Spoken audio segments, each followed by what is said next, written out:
What could be more repulsive than the very implication that God would eagerly foist mere children upon an altar of sacrifice? Consider the following verse. God said to Abraham, "Abraham, take now your son, your only son, whom you love, Isaac, and go to the land of Moriah and offer him there as a burnt offering." How would one possibly defend a God who orders this? And you Christians rail on against abortion? Then add to this situation where the Israelite judge Jephthah sacrifices his very daughter in Judges 11, especially since verse 29 says that the Spirit of the Lord was upon Jephthah. Looks like God is a true child abuser. But before we slam the door shut, let's look into these situations a little closer. In several places in Scripture, God clearly condemns child sacrifice as morally abhorrent, especially since it opposes God's purposes and undermines Israelite society. But how can these verses and the prior ones be gelled together and still make sense? First, Abraham.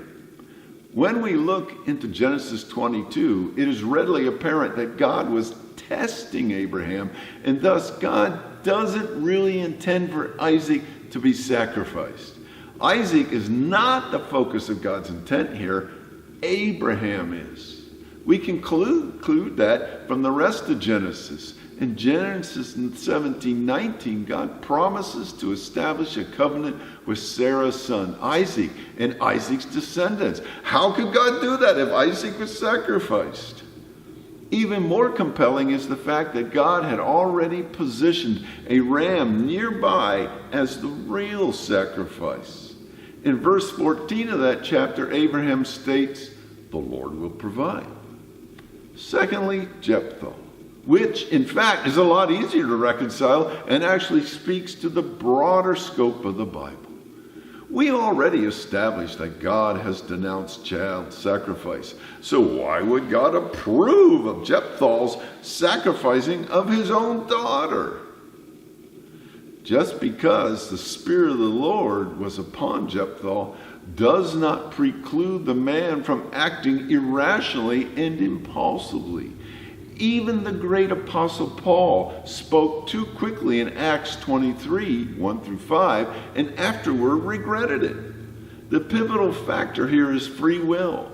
In Matthew 23, Jesus laments that he would eagerly gather Jerusalem as a mother hen does its chicks, but you, Jerusalem, was not willing. There's no reason that this can't work in reverse.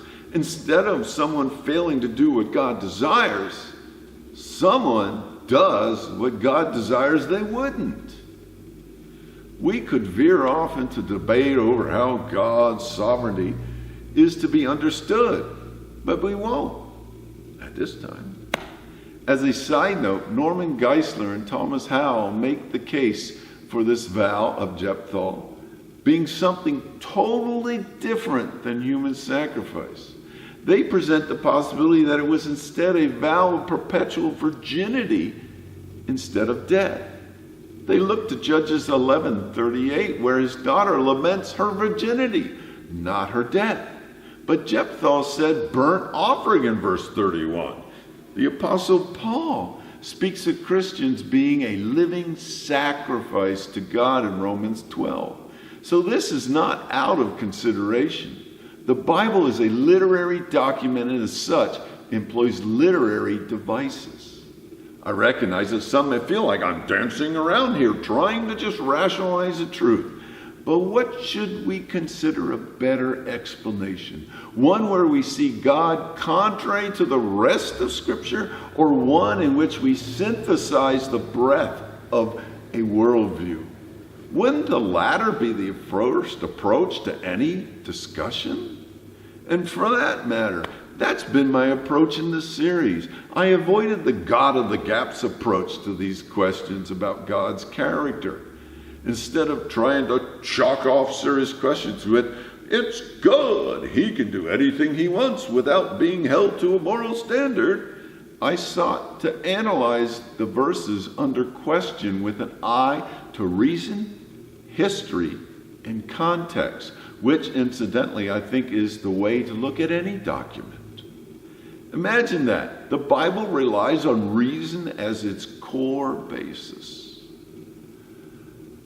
For more videos along this thought, see the very first video in the series listed in the endnote for follow. Thanks for watching my series.